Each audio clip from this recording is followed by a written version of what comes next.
Hello everyone, welcome back to my another mini blog. তো অনেক দিন পর আবার একটা মিনি ব্লগ নিয়ে চলে আসলাম। তো আজ সকাল সকাল উঠেই ভিডিওটা স্টার্ট করে দিয়েছি। আজকে আমি উপোস আছি, তো আজকে কালী পুজোর জন্য আজকে উপোস আছি। সারাদিন কি করব, কোনো কাজ নেই, তাই এখন বিলুর পেছনে লাগছি। বিলু, বিলু, বিলু তাকা, তাকা এদিকে একবার, তাকা, তাকা একবার। ঠিক আছে, চলে যাচ্ছিস তো? সারা দিনটা তোমাদের সাথে শেয়ার করিনি, কারণ উপোস করে তেমন বা কী বা করবো, তাই কিছু করিনি বলে তোমাদের সাথে সারা দিনটা আমি দেখাইও নি। তো এখন এই যে সন্ধেবেলায় আমি রেডি হয়ে গেছি, বাড়িতে বসে আছি।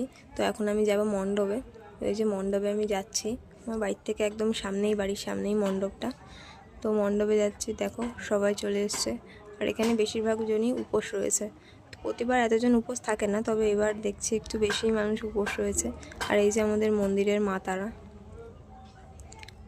তো পুজো হতে হতে রাত হয়ে যাবে, 1:30 এরকম সামথিং বেজে যাবে আশা করি। আর এই যে এখন আমরা বসে আছি, অঞ্জলি কমপ্লিট। এখন এই যে হোম যজ্ঞ হচ্ছে, যজ্ঞ হওয়ার পরে এখন রাত 1টা বাজে, হয়তো বাড়ি যেতে যেতে 2টো বাজবে এরকম। তো হোম যজ্ঞ হওয়ার পরে তারপরে হোমের ফোঁটা নিয়ে তারপরে আমরা প্রসাদ নিয়ে বাড়ি যাব। তো আজকের জন্য এটুকুই। ভালো লাগলে লাইক কমেন্ট শেয়ার করতে একদম ভুলো না। টাটা।